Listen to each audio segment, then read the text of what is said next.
శ్రావణ మాసం మొదలైంది కదా.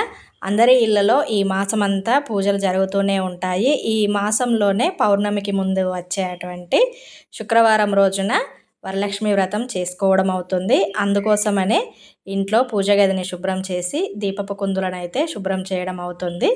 హాయ్ అండి, అందరికీ నమస్కారం. Welcome to Renu vlogs. ఈ బంతినారు చాలా రోజుల క్రితం వేసినటువంటిది. ఇది వర్షాలు సరిగా పడక పెరగడం అయితే కొంచెం లేట్గానే అవుతుంది. అందరూ ఆడవాళ్ళు పండగలు వచ్చినప్పుడల్లా దీపపు కుందులను పూజ గదిని శుభ్రం చేస్తూ ఉంటారు కదా. అయితే అందరికీ ఉపయోగపడేటువంటి వీడియో ఈరోజు మీ అందరి కోసం.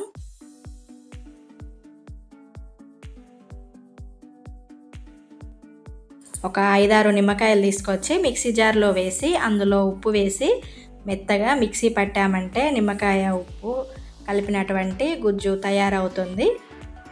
మిక్సీ పట్టినటువంటి నిమ్మకాయ గుజ్జును జస్ట్ ఇలాగా ఇత్తడి పాత్రలు కానీ రాగి పాత్రలు అయినా సరే ఉంటే వాటికి పూసేసి ఒక 5 నిమిషాల వరకు అలాగా ఉంచి కొంచెం సేపు అయ్యాక నీళ్ళతో కడిగేస్తే తలతలా మెరిసిపోతాయి.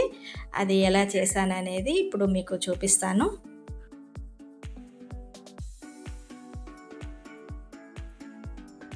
ఎక్కువగా శ్రమ పడాల్సిన అవసరం ఉండదు. 1-2 అలాగా ఉన్నప్పుడు ఒక నిమ్మకాయ కాస్త ఉప్పు వేసి తోమితే సరిపోతుంది. ఎక్కువ పాత్రలు ఉన్నప్పుడు మాత్రం ఇలాగా నిమ్మకాయ గుజ్జు ప్రిపేర్ చేసామంటే పని సులువు అవుతుంది. బాగా జిడ్డుగా నల్లగా ఉన్నట్లయ్యేది ఉంటే ఒక 10-20 నిమిషాల వరకు నిమ్మకాయ గుజ్జులో నానబెట్టినట్లుగా ఉంచినామంటే అవి జిడ్డు పోయి మంచిగా తలతల మెరిసిపోవడానికి కొంచెం టైం పడుతుంది. అలాంటివి అయితే మనం రెగ్యులర్గా వాడేటివి అయితే ఇలా వేయగానే అలాగా మెరిసిపోతాయి. మార్కెట్లో పీతాంబరి పౌడర్ అని కూడా దొరుకుతుంది. దానికంటే ఇదే నాకు సులువుగా అనిపించింది. ఎప్పుడైనా సరే ఈ ఇత్తడి పాత్రలు కానీ రాగి పాత్రలు కానీ నేను శుభ్రం చేయాలి అనుకుంటే ఇలాగా నిమ్మకాయ ఉప్పు వేసే తోమి కడిగేస్తానన్నమాట. చాలా సింపుల్గా అవుతుంది. మనం ఎంత కష్టపడి తోమినా మనం వాడిన తర్వాత ఇవి గాలి తగిలితే మళ్ళీ ఎప్పట్లాగే అయిపోతాయి.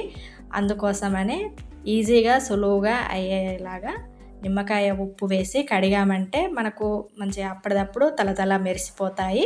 అలాగే మనం వాడుకోవడం పూర్తయిన తర్వాత వీటికి ఎక్కువగా గాలి తగలకుండా కవర్లో పెట్టేసి మళ్ళీ ఒక మూలన పెట్టేసామంటే మళ్ళీ అవసరం ఉన్నప్పుడు తీసి తోముకుంటే త్వరగా అవుతాయి. ప్రతిరోజు వాడేటివి బాగానే ఉన్నా కొన్ని ప్రత్యేక పండుగలలో వాడేటివి ఒక మూలన పెట్టినవి ముఖ్యమైన పండుగలప్పుడు వాటిని వాడటం జరుగుతుంది కదా.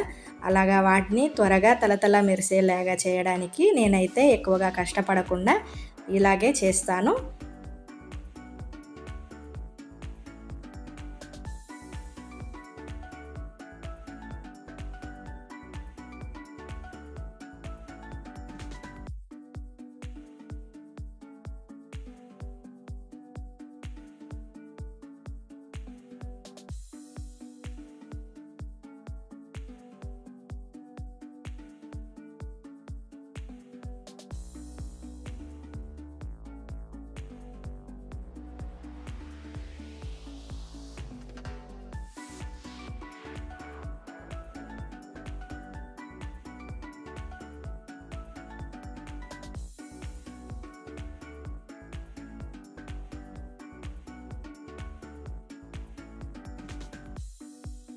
ఈ ప్లేట్ వచ్చేసి నేను లాస్ట్ టైం తిరుపతి సేవకు వెళ్ళాను కదా, అప్పుడు తీసుకోవడం అయింది. మంగళహారతి ప్లేటు ఎందుకోసం అని అంటే అక్కడ సాయంత్రం పూట 5 గంటలకి శ్రీవారి ఊరేగింపు ఉంటుంది. సాయంత్రం పూట మాడవీధుల్లో ఆ టైంలో స్వామివారికి హారతి ఇవ్వడానికని అప్పటిదప్పుడు కొనేసి హారతి ఇవ్వడం అయ్యింది.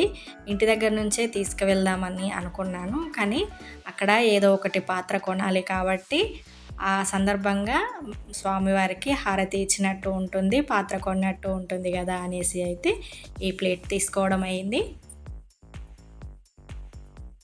వీటన్నిటినీ కూడా నిమ్మకాయ గుజ్జు పోయే వరకు ఆ నీటిలో ముంచి తీసాను. ఇక ఫైనల్గా మంచినీటితో అయితే కడిగేసి తుడిసినట్లు అయ్యేది ఉంటే పాత్రలు తలతలా మెరిసిపోతాయి. చిట్కా కనుక బాగుంది అనిపిస్తే అందరూ లైక్ చేయండి నా వీడియోని. ఇదేనండి ఈరోజు వీడియో. నా వీడియో కనుక మీకు నచ్చినట్లయితే లైక్ చేయండి.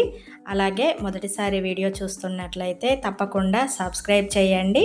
మరిన్ని మంచి వీడియోస్తో మీ ముందుకు వస్తాను. Thank you.